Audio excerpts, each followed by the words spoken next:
Hey, good morning, everybody, and welcome to church. If this is your first time joining us online, we'd like to invite you to head over to blueprintchurch.tv/first time and get checked in. This is just our first way for you to let us know that you are here, but we don't just want to know that you are here, we actually want to get to know you. We want to develop a relationship with you and walk with you in this crazy world that we're living in. So while you're there on the website, we want to invite you to go over to the Grow Groups link and get signed up for one of those too.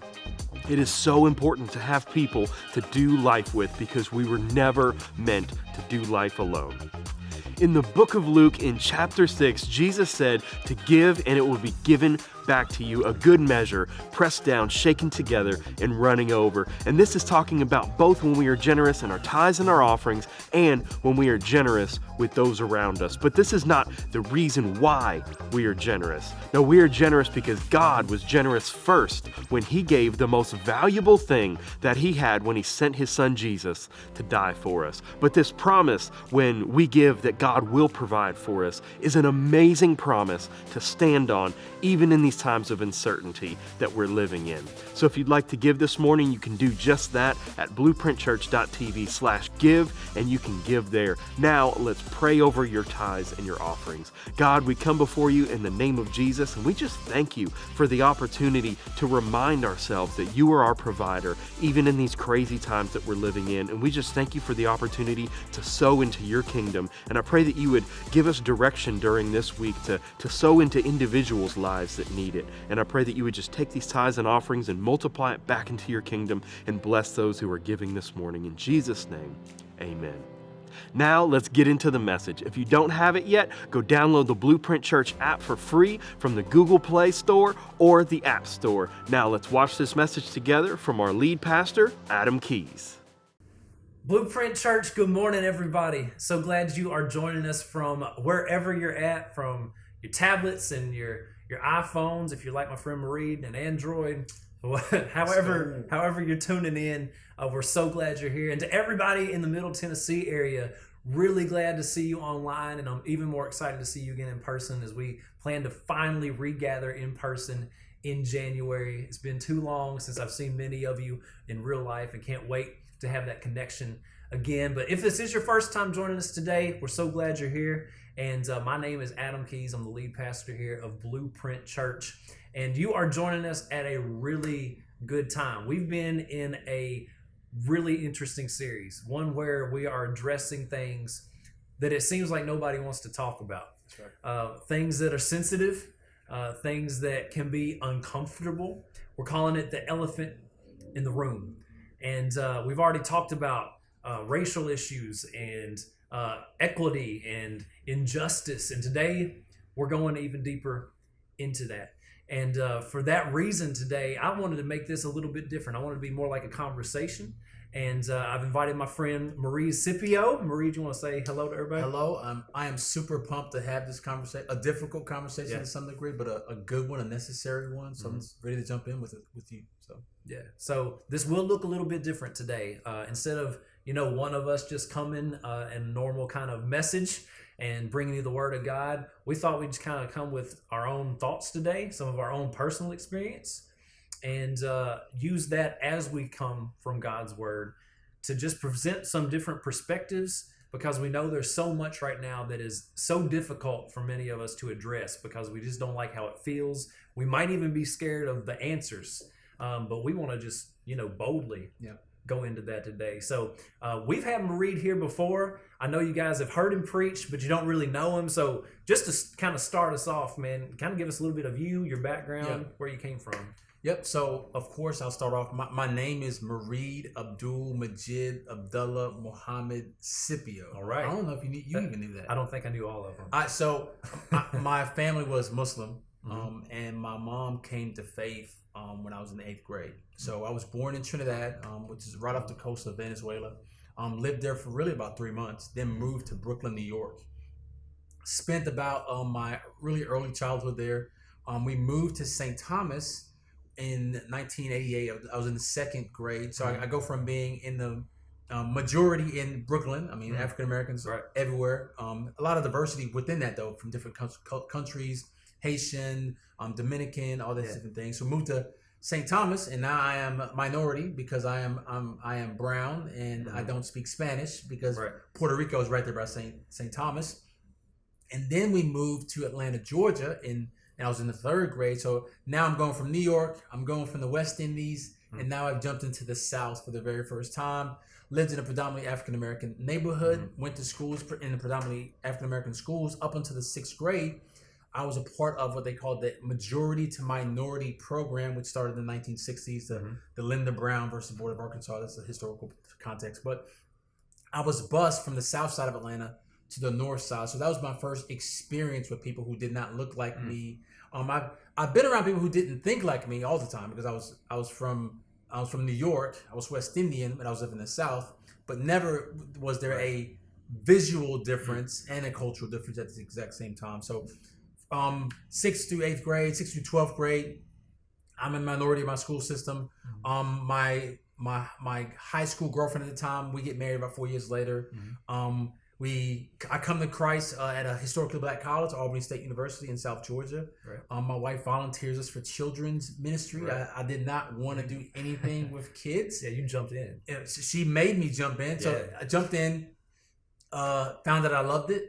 After a while, we started serving children and youth, and then eventually God called us to go to Bible college. I went to so we moved to Tulsa, Oklahoma, where I spent 2 years in Bible college. Moved from Tulsa, Oklahoma to Russellville, Kentucky. All right, Russellville, Kentucky. There we go, Russellville, Kentucky. And about 4 years ago, my wife and I, we started a church. I would say I also have 3 kids: Zoe, Nia, and Kai. And I'm married to the love of my life because she will be watching this, so I need to make sure I say that. Absolutely. So that's my journey, I guess, of places I've been, and situations I've been in. So. Shout out to the love of my life too. Chelsea's watching, so just so we get that in there. You are amazing. So you've had quite a bit of life experience, even more. At least for me, you've lived more places, you've seen more things, and many of us may have done. So you've seen some things, you've been some places. You said you've been places where everybody looked like you. Yep. May not have thought like you. That's correct. And you've been places where you were the only one in the room that looked anything like you. Yeah. And you've seen all sides of this. All right. So last week, the first week of the Elephant in the Room series, we didn't really waste any time to jump right into things. I want to do the same thing here today.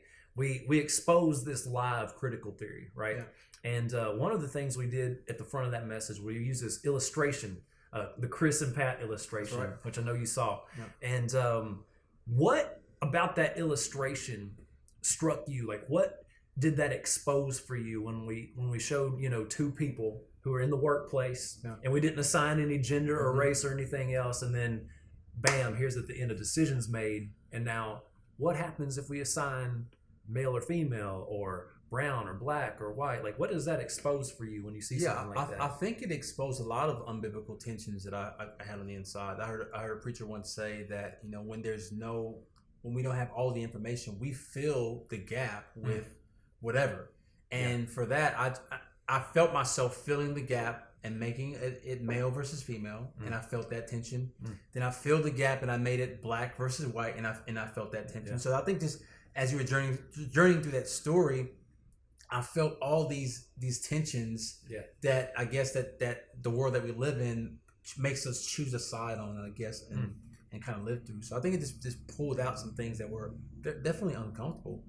I thought about mainly the male versus female tensions that I feel, because I was raised by my mom and my 2 sisters, so I've been around women my whole life, and that tension of this lady potentially being viewed differently because she's female was a tension that probably was the most, I guess, frustrating one that that felt like was pulled out in that Chris and Pat story. So you have seen where a mom or a female that's close to you, have you ever experienced where there has been an injustice like that take place, where they're looked at like, well, your genetics are going to make this decision, not based on anything that you are or you can know or ways you can perform a certain job? Have you ever experienced that or seen them walk through that? I think I've seen my mom walk through it, because at the time she's a single mom, she's raising 4 kids. Yeah. So anytime she would go to the school to meet with our teachers or the principal, and my father wasn't present, immediately it was this thought of this single mom kids have no discipline because there's no male figure. So she was viewed as being less than because a man wasn't present to do things. Or she would go to get her car fixed and go to the mechanic. And now because she's female, there's an assumption that she has no idea what she's doing. And so I've seen my mom have to walk through circumstances and situations where she had to push back against gender norms or gender boundaries that we place on each other. Right. So in our household, it's interesting because Chelsea is the one who likes to fix things. I'm terrible at it. Like, have no interest in it. Dad, if you're watching, I know you tried to teach me. He was great too. Like, my dad can fix anything. I still hit him up. I'm in my 30s, bro. And I hit my dad up like, hey, how do I actually do this? Like, I should have listened back then, but Chelsea loves it. Yeah. And Chelsea was just talking yesterday about going to Lowe's.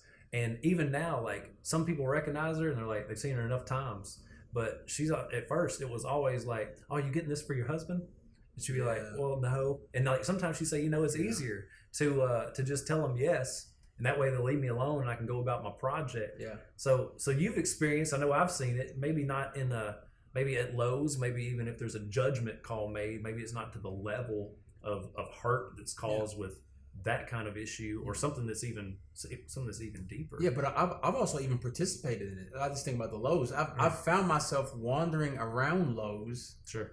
Not wanting to ask a female who works there. That's honest. For So I'm just wondering and trying to find it on my own instead of saying, "Hey, ma'am, where can I find this or that?" So I've participated in part of this problem that we know we're addressing today. So. Yeah. It's interesting because you said when you looked at the Chris and Pat thing, for you the thing you pulled out most was, oh, what if that was a man versus a woman? Only one can be promoted. And I felt that tension because that's what you were raised with. Yeah. Somebody else watching might be on the other end of that and be like, well, automatically my mind went to a racial situation. It might have been two men or two women, but I've been in that situation. And because I'm a black man in America, I feel like somebody was promoted over me just because of their skin color. Like, have you experienced anything like that with being in places where you weren't the one that was the majority in the room anymore? Like, you've been in all these different scenarios. Have you experienced that one?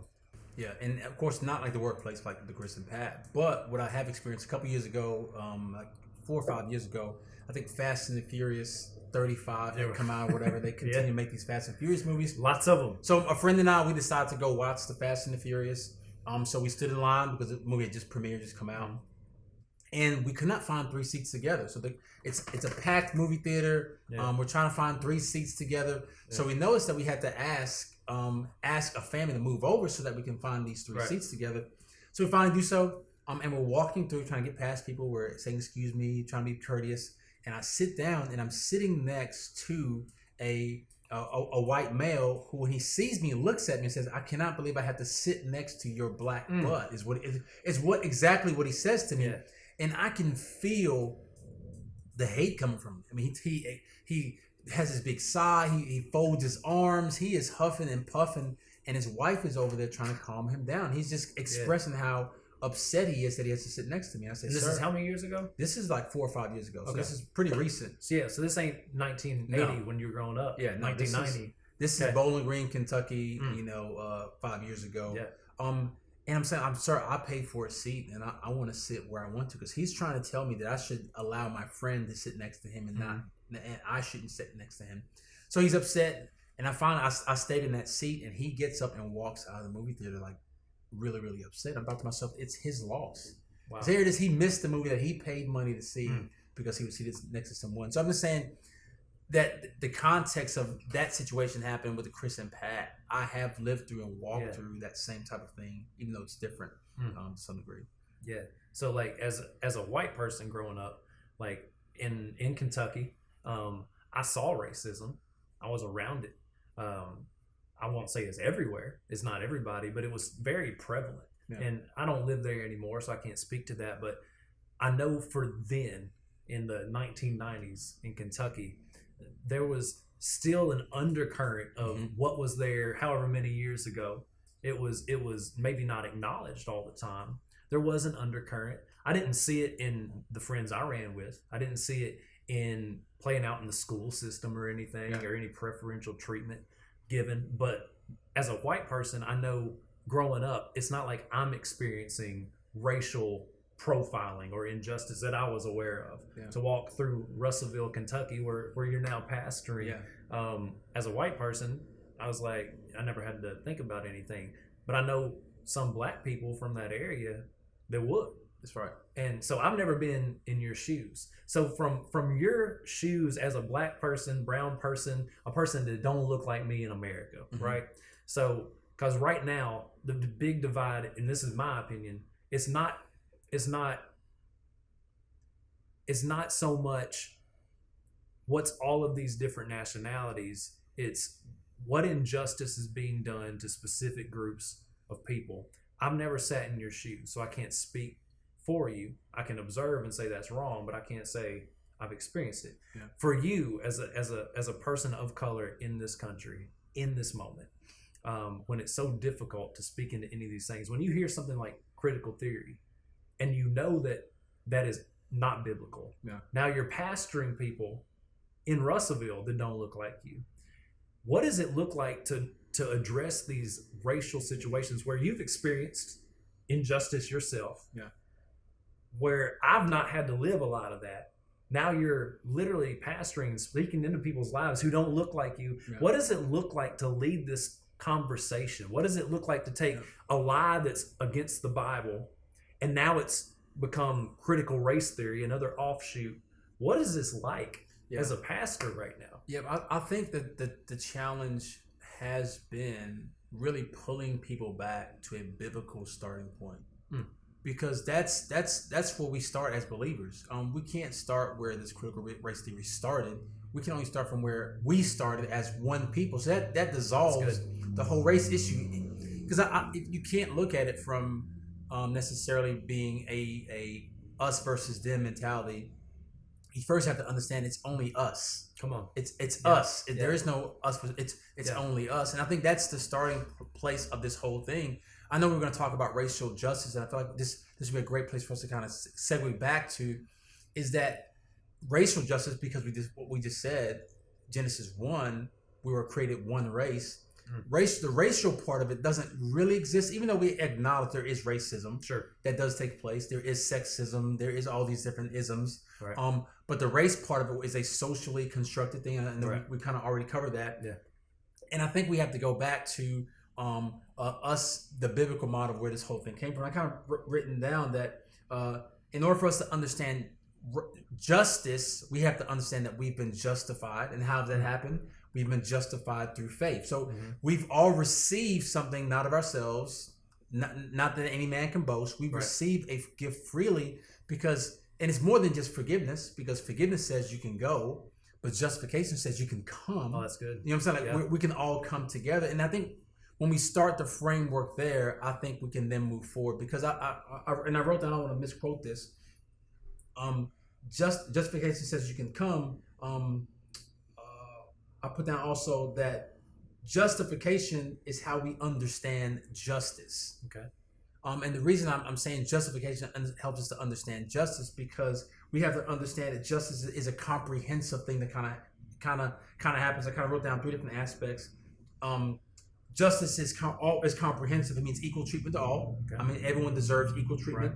Right. There's a special concern for those who are vulnerable. So, regardless of what color this person is, regardless of what great race this person is, or regardless of what gender this person is, there's this heartfelt desire. I know we're talking about critical theory, but I feel like the biblical understanding first starts with us being justified through faith. Right. We're one race, and now when we approach anything else through those lens, it helps us to approach it correctly. Instead, because if we start at critical theory, then we're already off base. Yeah, we've already started with the wrong premise. We've already started with the wrong premise. Right. The premise has to be, man, we're creating God's image. Right. And I think the 3 aspects of justice are: everyone should be treated fairly. So it's equitable. Okay. We should speak up for those who are vulnerable. Okay. And the vulnerable quartet are the widows, the poor, the orphans, the ones who are oppressed. That's we treat them all the same. And then generosity is our answer to what justice is. Okay. So the critical race theory issue is it's the wrong starting place, and it puts the problem on the wrong thing. It puts the problem on on race. It puts the problem on being power, those in power, those who are out of power, instead of the problem being first and foremost on sin, and sin being the issue that we should be focused on. Right. I know I said a lot, but You said a lot. I said a lot. It was good. I guess is just something I guess clarify. I guess ask me a follow-up question so I can better answer your first question. So if critical theory is where this came from, and we can agree, and if you guys didn't watch that first message last week, go do, because we really unpack what critical theory is and set it up literally against the Word of God, and how a worldview that flows from critical theory is absolutely anti-biblical, because you begin with the wrong premise, and there's no hope. We'd agree there's no hope to get to solutions when you start from the wrong place. Like, you can't hope to get to the right destination if you're starting in the wrong place. It's just not going to happen. So we started there. Critical theory has, like you said, played itself out into all these different offshoots, one being critical race theory. So you just said we need to start from the right place, which is, what does the Bible say about justice? You know, that it's equitable, that it's proportional, that it deals with the person perpetrating the crime, and it is in relation to what they've done. So there would be a difference, for example, in if I have affected your property versus I've affected your person. Like, it is more egregious to affect you as a person and who you are, your life, than, you know, your car or your property, even though that's not right either. So it will be in proportion to the crime. So what does the Bible say about justice? That's what we want to start that's where we start from. Because if we don't start from there, we're going to end up at bad places. Is that kind of what you were saying? And then also, you know, being like we were saying, a leader right now, where do I bring people back to? Because we all have different experiences, all come from different backgrounds. So the only unifying thing that we have as body of believers is we've all been justified by faith, not of works.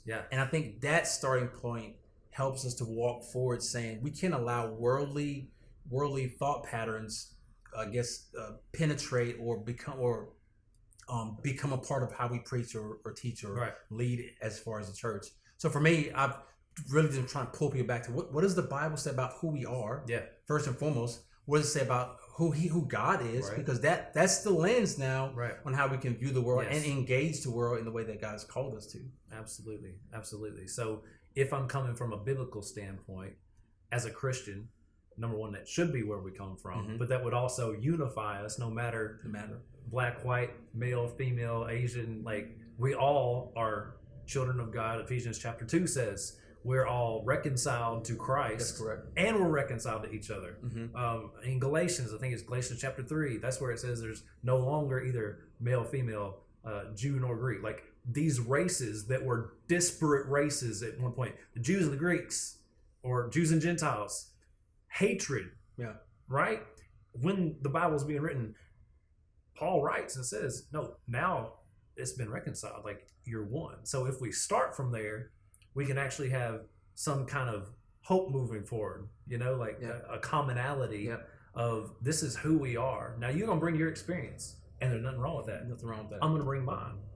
Nothing wrong with that. But it's what you're saying. We actually have to put the Word of God in the center and above even our own experiences. Is that kind of what you're saying? 100%. And I feel like the Bible offers the solution to the issues that we're currently facing. And I think what's happened is that we felt like the Bible has been deaf to these issues, and it's not. It's been dealing with these issues from day one.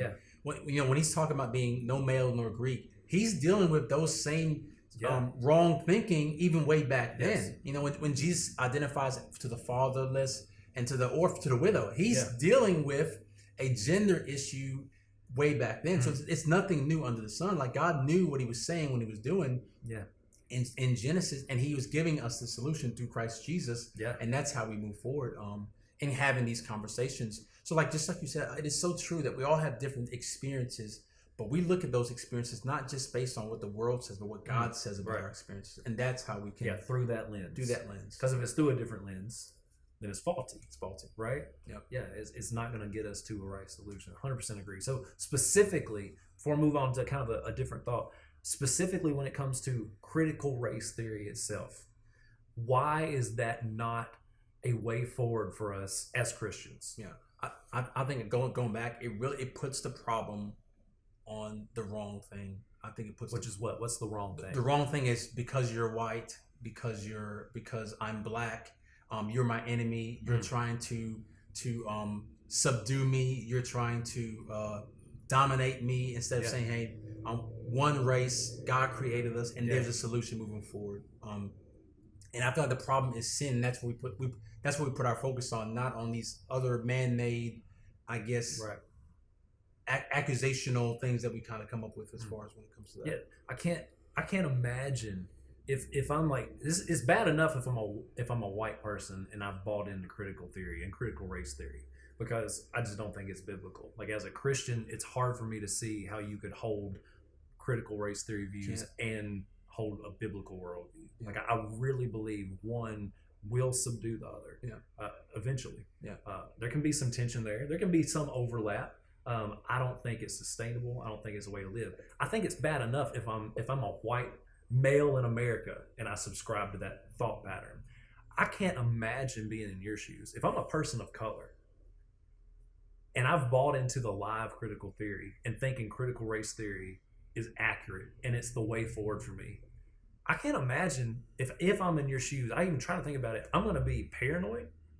I'm going to think we're talking right now. I'm doing something right now to try to put you in your place, oppress you. Like, I would have such untrust. I wouldn't be able to trust anybody.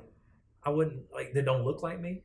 Which is exactly what we're facing. Like, it reminds me. So I went to historically black college, Auburn State University, and I took an African diaspora class. And in that class, we're having a discussion one of these days, and we're talking about how one of the students kind of raised their hands and they like rock music and they like country music.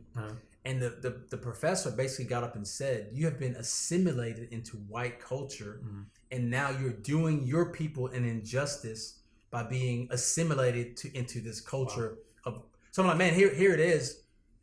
In this school, I'm being taught that if I like rock, I'm losing my identity, which is this black identity, and I'm being dominated by white America, by assimilating into white America. I'm just thinking, man, we're producing generations and generations of suspicion, of paranoia, because we're saying all black people like this, and if you submit to anything that's not, I guess, organically black, you're now being dominated by this other race, which is trying to eliminate black people. There is a thought process that the bloodline of African Americans are being dominated or watered down by this white America, or whatever it is, and now we're under attack because of who we are, and now they're trying to dominate and steal our culture and take it away from us, and now it does create this paranoia that we kind of deal with and walk out now.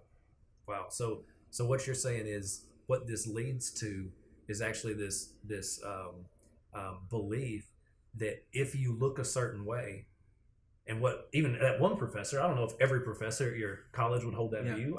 Probably not. But there should be this monolithic thinking. If I look a certain way, whether I'm black and male, or I'm Asian and female, or I'm white and male, I think and act one certain way. And if I don't, then I'm literally turning my back on people who look like me, and I'm either ashamed of it, or I've been brainwashed, or I don't know that I've been fed this. I'm just buying into it, even though I don't realize it. So it makes you have to be like everybody else that looks like you. That's correct. I mean, you have to be in step with everyone who looks like you. There is no differences of opinions. It's one way of thinking, and if you're whatever you are, if you break line with that, you break ranks with that, you have now being assimilated into the dominating culture, or the dominating presence in culture, which is terrible.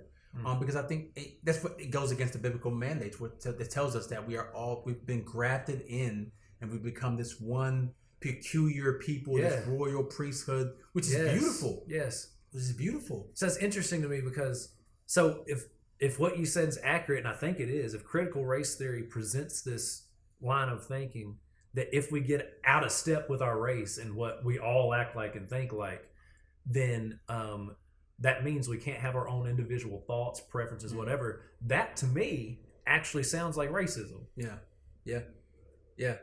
Like, oh, well, you look that way, you must be that way. Yeah. That kind of sounds like the problem that critical race theory would purport to try to eliminate. It's creating. Wow. It's creating that problem. Hmm. Yep. So good. I know. I kind of was. How do you think critical race theory redefines terms, and how does that conflict with the Bible? This is why I think critical theory in general is so dangerous, because it can sound Christian and not be. Yeah. Like, I don't know if this has happened to you. It's definitely happened to me over the past few months, and for those of you watching, it seems to be a common experience. You can be in a room like this. You can be maybe in 2 or 3 or 4 of you, and you're having a conversation. Maybe you've tried to have a conversation about something that's tough to talk about like this, and you're talking and you're saying the same words, but it feels like you're having 2 conversations, like 2 entirely different conversations. Well, the reason for that is a lot of times you actually are. And it's because that the words that we're using, the actual language, terms that have flown or come from a critical theory mindset have been co-opted. They've been taken from what the dictionary would define as justice and redefined, and I can still say justice, but when me as a critical theorist or a critical race theorist says justice, my meaning of justice, I can be talking about it, critical race theorist, you're somebody who has a biblical worldview, we can be saying the same word and we aren't connecting, we can't understand why what you're saying is different from what I'm saying. It's because the term itself has been redefined. Yeah. And that's what makes it so sneaky. It's deceptive, because we're talking about justice. Well, I'm a Christian. I want justice. Yeah. I want equality according to the Bible. I want justice according to the Bible, like we said earlier, impartial, direct, proportionate. That's biblical justice. Justice in a term that's been co-opted basically means, there's a lot of different meanings for a term like social justice when people use it, but a lot of times it plays out to an equality of outcome. Well, that's not what the Bible holds up as justice. Justice is dealing with, like you said, if somebody's done something wrong, there is a reaction and you address that. Equality of outcome actually more looks like a critical theorist mindset, which derives itself from Marxism and gets back to, no matter where you start, not just having an equal opportunity to achieve, to have wealth, to whatever, but we actually need to try with everything in us, assuring equitable outcome. Yeah. So that means no matter where you're at, for example, justice from critical race theory would say, if you have any sort of perceived power, then your goal in life is to divest of that power and give it to people who are perceived as having less power than you. Yeah. And if you are part of a subjugated, oppressed, whatever group, whether that be based on your skin color, how your body's wired, your skin tone, gender, whatever it is, your sexual orientation, then whatever I can do in my life is to try to rebel against this authority. And justice means I need to take from whoever I feel like is oppressing me. So that's where I think such the rub is. It's like, man, I thought I was talking about the same thing as you. No wonder that we're having the same conversation, and there just seems to be this, like, where are you missing it? Like, how are you not seeing what I'm saying? Well, I'm saying what you're saying. Well, it ain't, Yeah, that's so good, because, we have terms that don't mean the same things. We have different starting points of where this whole thing is coming from, because these Marxism born from there is no God. So this secular humanism that's coining these terms, and we as Christians are using these terms without even know the starting place, without having the definition. And that's probably this really coming back to the biblical stance of what justice is. Like we have to be able to define justice so that we can engage our culture and I guess live out and walk out this justice. I would totally agree. And we've talked, before about to me, what justice looks like as an individual is a lot easier for me to define. I'm still praying through, thinking through, what does this mean? Because moving forward, for me as an individual, to do justice seems pretty simple. I can look at the Bible and it can literally say like, this is to do justice. Like, but as a society, as a culture, it looks to be, for me at least, it's harder to define, because then you get into, political things like, how does this play out? Economics. Yeah. How does this work in real life?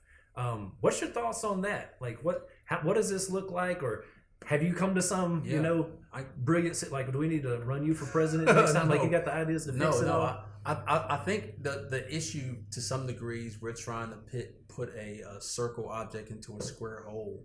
I mean, so hey, we're trying to figure out how we can put kingdom principles in a democratic society. You know what I'm saying? Like how do you do that? You really can't. So it's like our worldview has to be folks kingdom minded, and we can't think that how can we put kingdom principles in a democratic system? Right. We just think, how can we be kingdom minded in everything that we do? So it's like that's why we're going back to, we're all created in God's image, which means that regardless of race, skin color, sexual orientation, whatever it is, God loves this person. Because I've been justified through faith, not of any works of myself.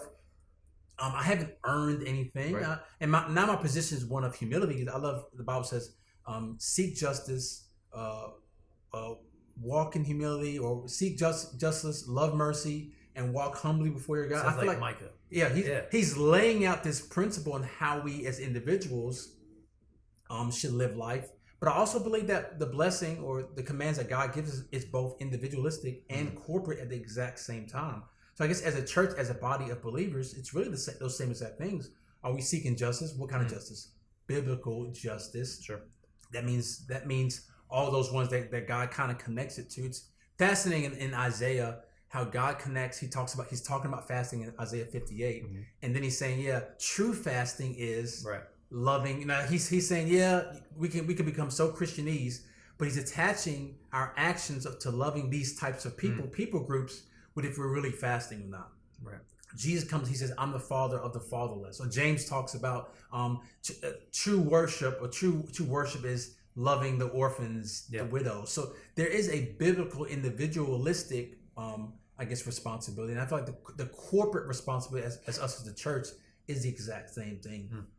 But we can't say that we can find kingdom principles in a democratic system. We can only take kingdom principles and live our lives out to some degree. Yeah. So it infiltrates not just like, how do we do this in the political process? How do we do this in laws that do certain things with how we approach money and the distribution of wealth? It's everything. It's everything. Because if my worldview is biblical, it changes. That's everything. My relationships. I think Christianity has become this kind of clock in, clock out type thing that we do. It's like between the hours of 10:30 and 11 o'clock on Sundays or whatever, or 12 o'clock on Sundays, I'm clocked in. You know, on Wednesdays, I'm clocked in, or I'm doing a service project, or I'm clocked in, instead of just being this thing that is everything. It's the life I live, I no longer live, but Christ lives within. Yeah. There is no clocking out. So there is no difference between my worldview when it comes to politics and my worldview when it comes to marriage. It's all the same worldview. Say that again. It's no different. That's so good, man. Like, one of my biggest frustrations, that has been for years. So you won't find me talking politics a lot. I'm not a huge fan. I try to know what's going on, but on both sides, and this has not just been this year, because this year has been more pronounced, but for years and years, I see people on both sides of the political spectrum who are so passionate about what they believe, and there's nothing wrong with that. Yeah. But then, okay, it's a little bit different. Now let me talk about Christians who are so passionate what they believe on the political That's spectrum. Two different things, two different standards right there, like you're saying. It's so good, because there is a difference. Because I can't, as a Christian, I cannot expect people who don't know Jesus to understand where I'm coming from and say, this is why I think what I think. It comes from a biblical worldview. But then here's my rub as a Christian, not even as a pastor, just as a person who loves Jesus, to see people who are so passionate about what they believe politically. And it doesn't matter both sides. I've seen it both sides. Yeah, that's right. Seen both sides. Seen it close to the middle. I've seen it everywhere. Is that I have not subjected my political beliefs to my Christian beliefs. Yeah. It's that, well, this is how it should be, or this is how it should be. And I've never subjected, well, what does God say about it? Let that speak into every area of my life, not just how I want to believe about it.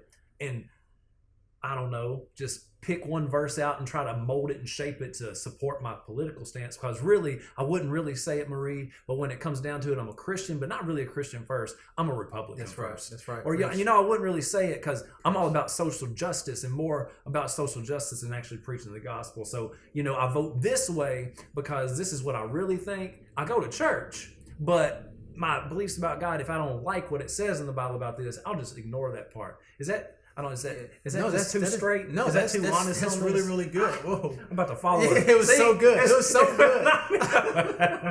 But that is so is so true. Like I feel like, you know, I feel like passion, it only has a certain number. Like, so like let's say passion is 100%. And I can't use 80% of my passion on my political affiliation. And I leave the other 20% for my biblical affiliation. Like, it's so weird to me that people think that you can be just as passionate about politics as you can Jesus. It doesn't work like that. No, it's 100% him. It's not 95% him. And if you start there, it affects everything else that you do. I mean, so it's not that we disengage from politics. It's not that I don't vote. You should vote. You should vote. But who I vote for, how I vote, but not just how I vote, how I live, how I treat people. Like, all of that comes from the place of being a Christian. Like, this is where my passion is. Like, what are we thinking that a leader of a nation can actually really change my life? Like, he might enact some policies that might affect you different ways, or she might do something that negatively affects you in different ways, but that person can't save your soul. That's why I love Jesus. They tried to bait him in this question of paying taxes. And he's so wise in how he kind of maneuvers through that. Like, they're like, Jesus, is it this or is it this? Right. And he's like, nah, it's neither one of those. Right. It's quit making me choose. Yeah, quit making me choose. And I feel like what we're asking Christians to do is say, no, I need you to be either a Christian Democrat or a Democrat that's Christian, or a Republican that's Christian, instead of saying I'm a Christian first. Yeah. And political affiliations mean absolutely nothing to me.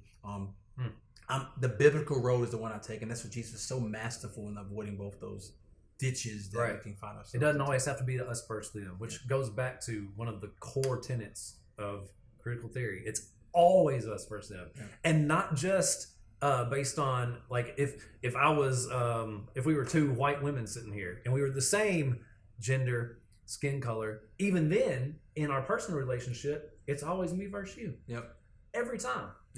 That's one of the cruel things. Like, you say how Jesus, like, so masterfully, I wish I could, trying to be more like Jesus so I can masterfully not always have to choose. Like, you don't get to make me choose and it's me versus you again, or this versus that. Like, rendering to Caesar's what is Caesar's, give God what's God's. Like, it's both. You need to honor your people in power, the people that govern you.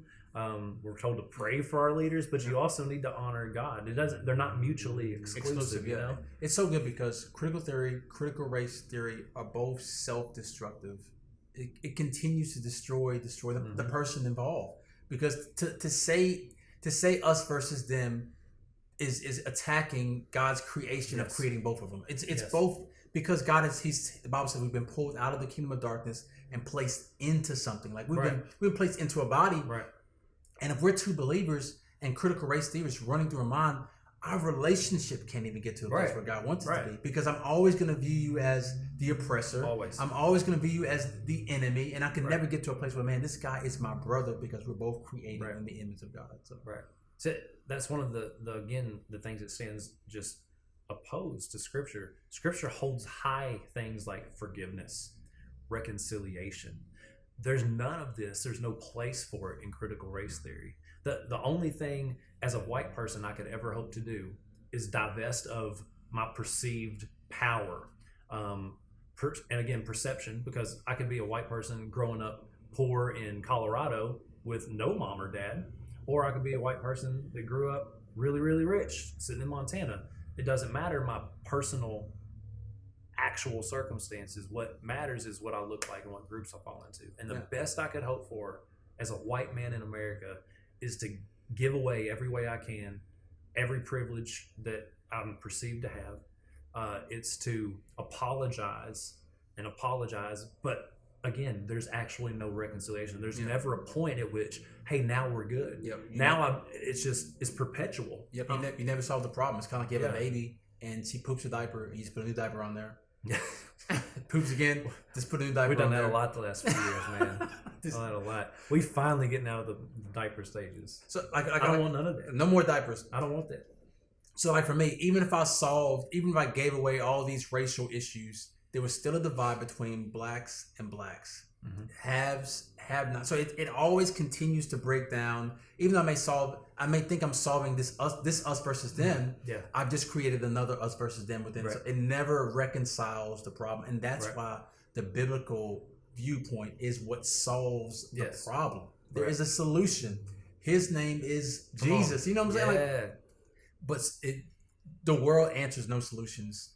It just answers this self-destructive cycle of moving forward. So what are, like, I know we're doing this here, and this is, you might be sitting at home and feeling real nervous right now because this is really stepping on toes. Like, from your seat, what is some of your just biggest either fears or anxiety, even going into addressing these issues that we need to talk about? Yeah, I think anytime you have a difficult subject you need to talk about, there's this fear of potentially losing people because they hear a truth and it's one that they run away from. In the context of church, you develop these friendships, and there are subjects like this that's one that's frictionless, which is a good thing because Proverbs talks about iron sharpens iron. Mm-hmm. There is a friction there, and having these types of conversations are not always fun.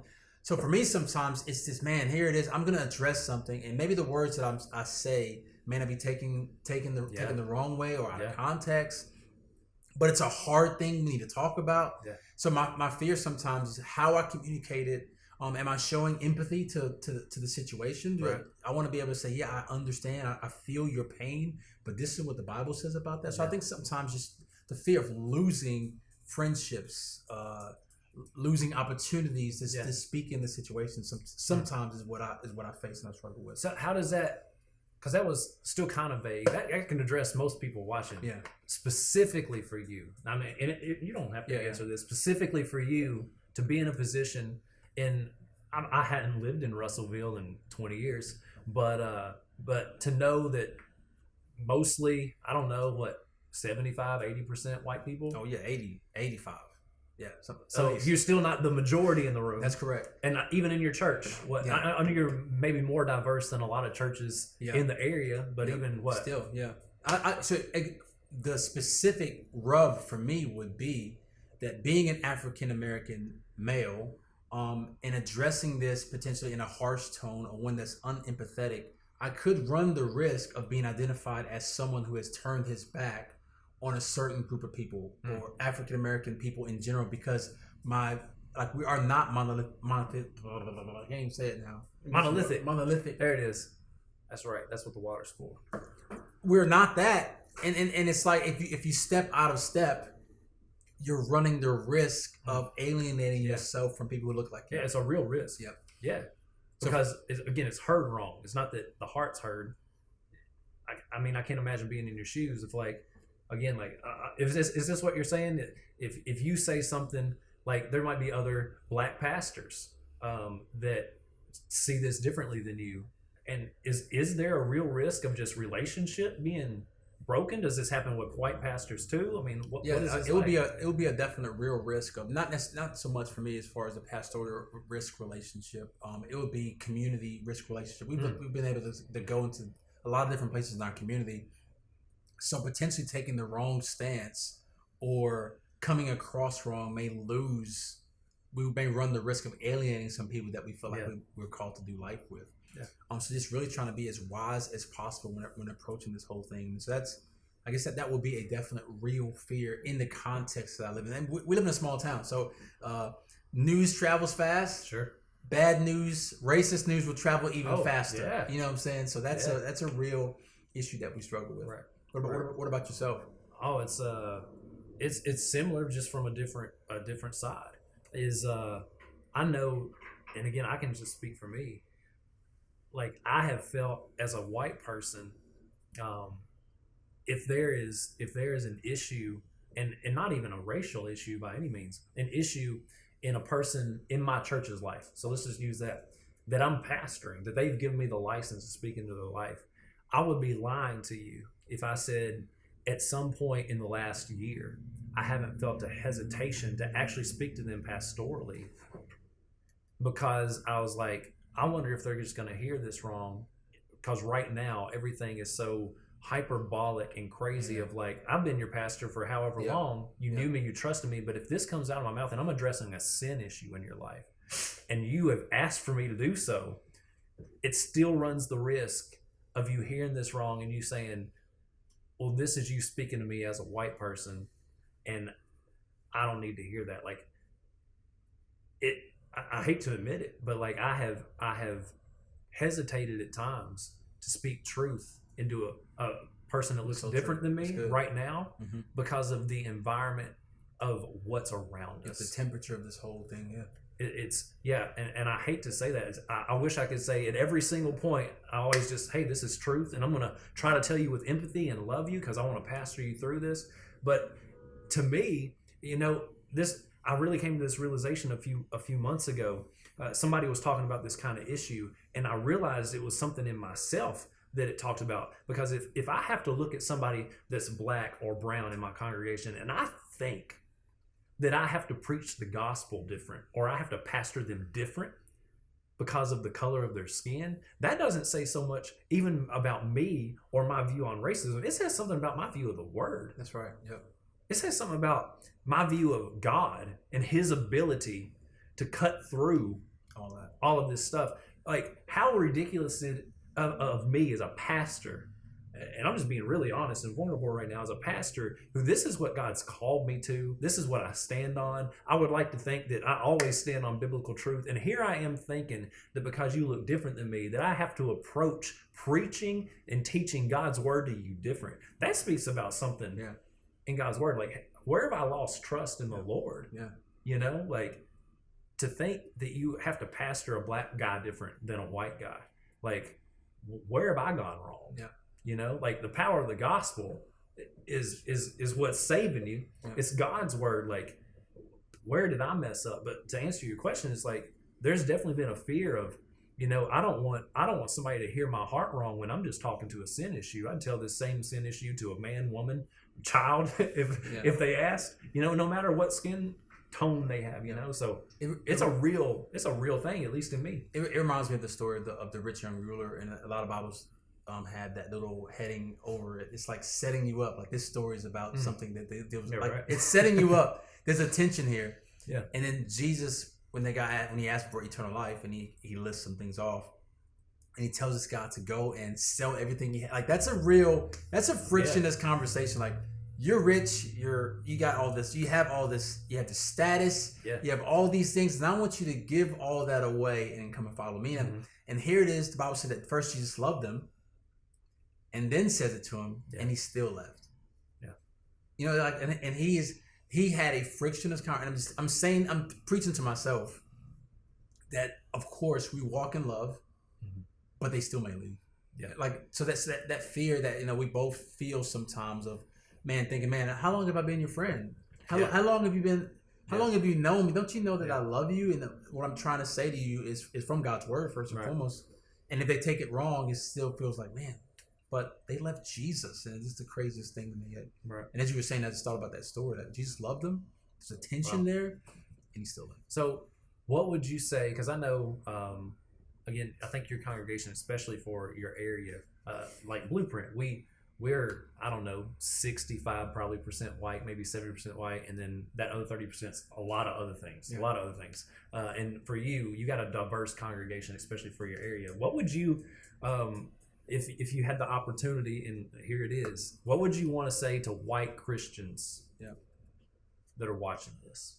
I think humility first and foremost. I think that's a foundation for addressing anything difficult or anything frictionless. I think walking into the room, realizing that you first and foremost don't know it all. That you first and foremost, it's God who can do it. Like, it's in Him and through Him that I'm going to be able to have this conversation or move forward in difficult conversations. So I think humility really is that building block for having these difficult conversations. Then I think also realizing James talks about confessing our sins one to another, that you're guilty too. Isn't that hard to realize? Like the very thing that, whether you're right or wrong, that you've perceived something, that same guilt's in you. Yeah. That same guilt's in me. I need to deal with that. Yeah. You know, like none of us are guiltless. Yeah. No, that's good, man. And because I think in life, we always identify with the person offended instead of identifying with the offender. And we're all guilty of offending someone. And I think from humility to this place of, man, I'm guilty of wrongdoing, but by the blood of Jesus, I'm whatever. Then I think it sets us up and puts us in the right mindset, and it puts our heart in the right position to have a difficult conversation. So I think humility, identifying that, man, I'm in need of God's love, I'm in need of God's forgiveness, can set you up to have a difficult conversation with somebody else. And then understand you don't have all the answers. And this reminds me of Kanye West. You don't got all the answers. Are you familiar with that? Sorry. But it, like, just saying you don't have all the answers, and you're having this conversation, you're asking this conversation from a point of, I want to know more, I want to know you. Yeah. Let's get to the truth of the solution of this whole deal. Yeah. So, that's good. That's good. It's good to hear, because I mean, is there anything, let's flip it around, is there anything you want to say to brown or black people that are Christians watching this? Yeah, I would say I would say something different. I would definitely say that we first have to take it back to we were all created in the image of God, and that diversity is a beautiful thing, and that if we can get to the standpoint that we are one race, and that one body of people can't be guilty of committing everything again, like getting out of this whole mindset of us versus them and realizing that it's all us, I think is the starting block. I think that we also need to understand that just this, as African Americans and as believers, we've been justified by faith. It's not anything we've done on our own, but we've received this forgiveness from God. Yeah. So now when we're having this conversation of someone who maybe who our mind or the world is telling us has been the oppressor, we got to understand, man, God loves this person just as much as he loves me. Yeah. And I have to be willing to love this person the exact same way. And I have to get past what they look like on the outside, because Christ died. Like, the person is crazy, because the person that you're looking at bears the image of God. Like, that's the craziest thing in the world to me. So, like, we're having this conversation, and even though your skin color is different than mine, man, you bear the image of Christ. Yeah. And there should be this natural awe of what God created is now having a conversation with me. So I think this how we approach it is, hey, man, first is biblical. We're all one race. We're all in need of forgiveness. And the person that I'm looking at bears the image of Jesus. And now, as I'm getting myself mentally prepared, I can then have a equitable or a good conversation with this person. That's good, man. And what would you say to who? To white, I guess, a white male having this conversation? Or very similar to what you said. I'd say to anybody white male, right? White male, to white males watching, it's to not go into conversations thinking you know everything that other person's experienced. I think that's big. Showing empathy is really big. I think that we also need to own and realize, even if you wouldn't agree that there's a systemic problem, that I've got something in me that I've done at some point that's sinful and wrong, and that's probably hurt somebody, it's oppressed somebody. And to try to identify with people who look different than you, who have a different experience.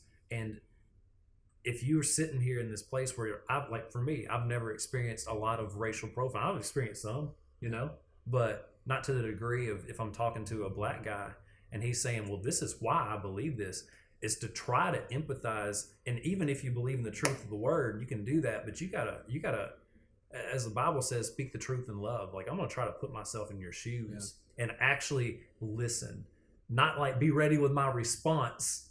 You know what I'm saying? But like, actually listen. Cause like, again, like I think my answer for that goes back to my belief in the beauty of the body of Christ. All these differences, skin, ethnicity, background, all of it matters. But like, if we can actually be the body of Christ, I don't even think we'd have to have a discussion, because people would know already that I don't just prefer my own people, that I'm not just going to do things for my own. It's like they would see that across generations, across ethnic lines, across communities in a city, as the body of Christ, we're working with each other. We're trying to actually lead people to Jesus, show the love of Christ. So like, as a white person, to anybody white that's watching, is to, even if you want to stand on the Bible, which I think you should, you got to do it in a way that is empathetic, and it doesn't assume that you know everything, which therein would make you very arrogant, and people are going to shut you down. People are going to shut off before they even listen to words you say. It's so true, because the blessing of God is both to the individual and to the corporate body. And if we're attacking ourselves, we can never fulfill the second half of that. You know what I'm saying? That's good. We can only, God could do something in you, that's great. But what he does together is what's beautiful. You know, that mandate of Genesis chapter 1, verse 26, be fruitful and multiply, subdue the earth, is a corporate mandate, not just an individual, like not just speaking to Adam. He's speaking to Adam and speaking to us. Like, hey, Adam. Hey, it's me. I should be fruitful and multiply. But he's speaking to all of us. I think 2 kids is enough, though. 2 kids are enough. You're good. Chelsea, you heard that? 2 kids are good. But he's speaking to all of us at the exact same time. Yeah. So there is this corporate calling that we can only accomplish if there's true fellowship, true koinonia that we can't experience any other way. So I do believe in systematics, and the systematic issues that I believe in is this issue of sin. I think we always use that word. We say systematic racism, whatever. It's real because sin is systematic. Yeah, and we can see it happening. I guess in the world that we live in, the issue of systematic. I think that sin is not an issue of the hegemony. I think it's of the heart. Yeah, exactly. Like it's in all of us. Yep. Whether you're in the historically dominant classes or not, like it's here. It's here. It's part of us. You know, like the whole us versus them. Well, here's the us versus them. It's our sin nature versus our redeemed nature. It's God versus sin. That's good. It's not me versus you. Yep, that's so good. You know what I'm saying? Like that's the us versus them. Hey, you know, whatever. Thank you. But yeah, man, like that's what we got to get back to, is to realize we all have a sin problem. That's right. And that's why until Jesus comes back, we're gonna keep having this conversation in some permeation. Like, and to be honest, like, you know, I don't love having uncomfortable conversations. Even Marie, like, I don't like, hey, let's go do something where I'm going to feel uncomfortable and I'm scared how you're going to think about me. Like, I don't love it. But on one level, I've asked for it. Like, I remember Chelsea and I in this church planning process, like, we just had our second birthday as a church. I remember going into it. We spent a year, you know, like having parties and whatever else and building up and blah, blah, blah. And God did some great things. But I remember we prayed specifically. One of our specific prayers, Lord, give us a church that looks like heaven. Give us a church that looks like what it's going to be like when we're with you. Like, and this is what we wanted to see, because, like, I hate it that the most segregated hour in America, I still think, is on Sunday morning. Like, why is that? Like, it ain't necessarily, if you're in a church of all black people or all white people or all Asian people, it doesn't mean your church is bad. I'm just saying it bothers me that as Christians, why do we still have all these divides? And I'm praying for this, bro. I'm praying for it. So now God's answered it in a big way. We got people in our church who are literally from different nations, like Ghana and Brazil and the United States and South Africa. And it's like all colors, all backgrounds, and I've asked for it. So it's like, moving forward, my friend, it's like, I don't see any way around these conversations. Because since sin is in our hearts, since we're imperfect, even if it's not a racial issue, we're going to be talking about some other issue, especially in a diverse congregation, like, because people are people. It might be the white person that literally has hate in their heart still. It might be the black person. Like, I don't know how we're ever going to get around talking about this. Like, it's going to be around, right? Like, because we're people. Yep. You said something that's so good. As you describe this diverse church or this diverse body of people, there's only one context that it can work. It's a church. It's the only way that this diversity can actually work, because of the love of God, because He first loved, therefore, you know, now we can love. It's the only context. Critical race theory, critical theory, socialism, communism, is the way of the world. It's going to continue to be frictionless. There is no solution to it.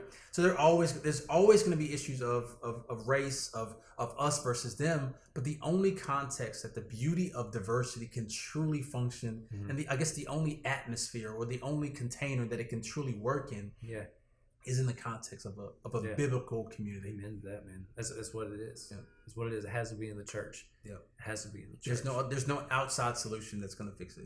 It's the body of Christ. Yeah.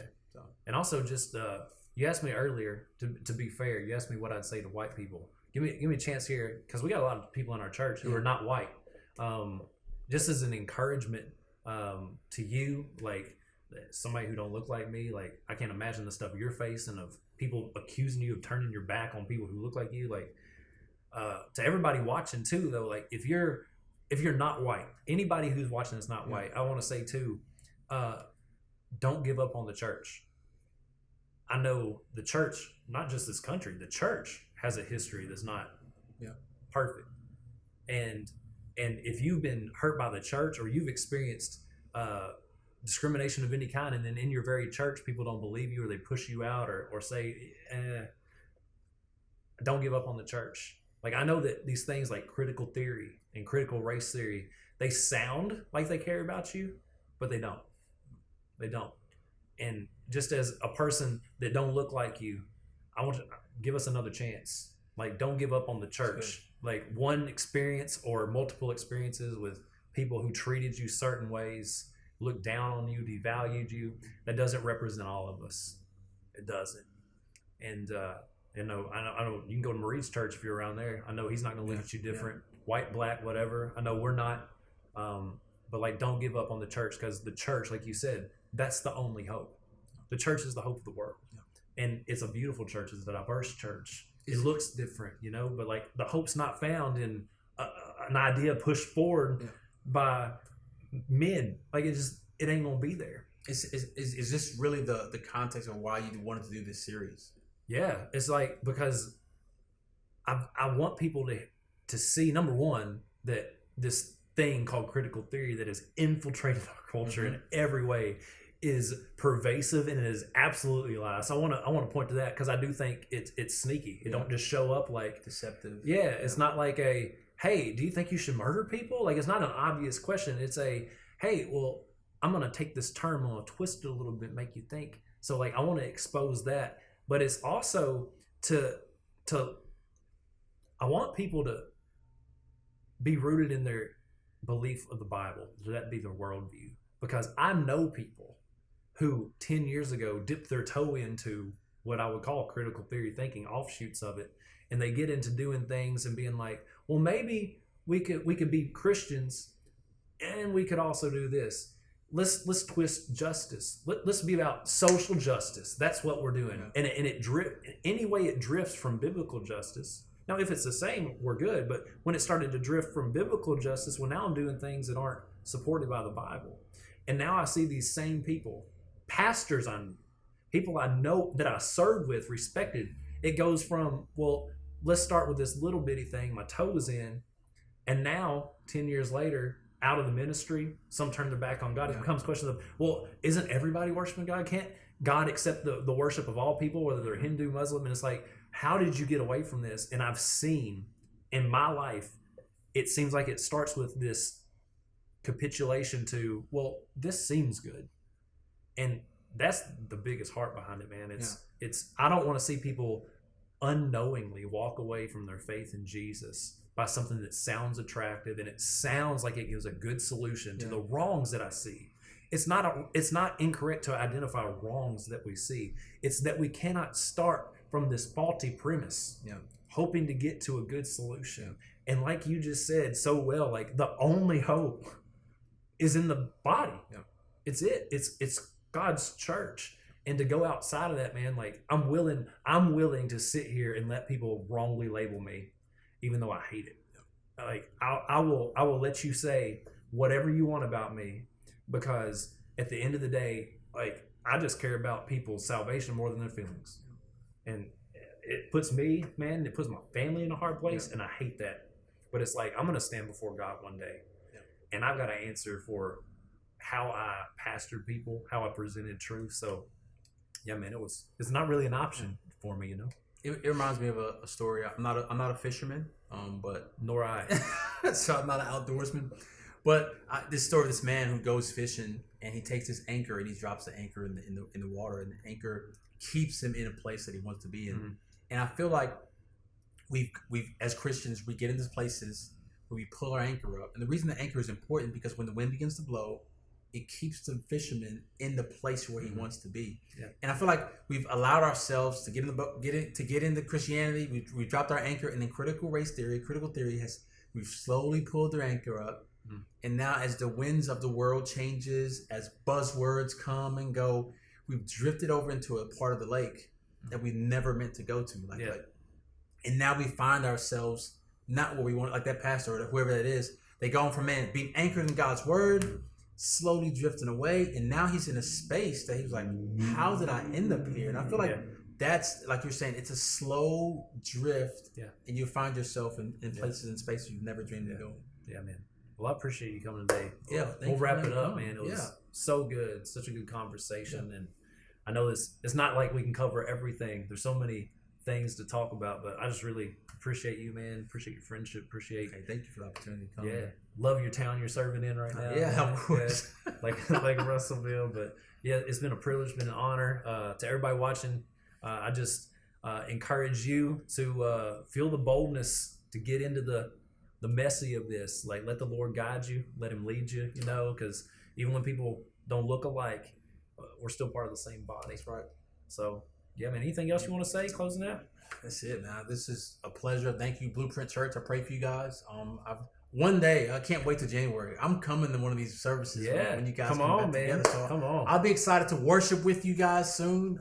Just to be there, to be with you. Actually meet faces and see smiles. So I'm looking forward to that. That's what I was saying. Absolutely. Me too. Well, thanks again, Pastor Mareed. You guys have an incredible rest of your day, and we'll see you right back here next week. Thank you all so much for watching with us today. I hope you got something amazing out of that message this morning that you can take and apply to your lives. We will see you right back here next week at 10 a.m.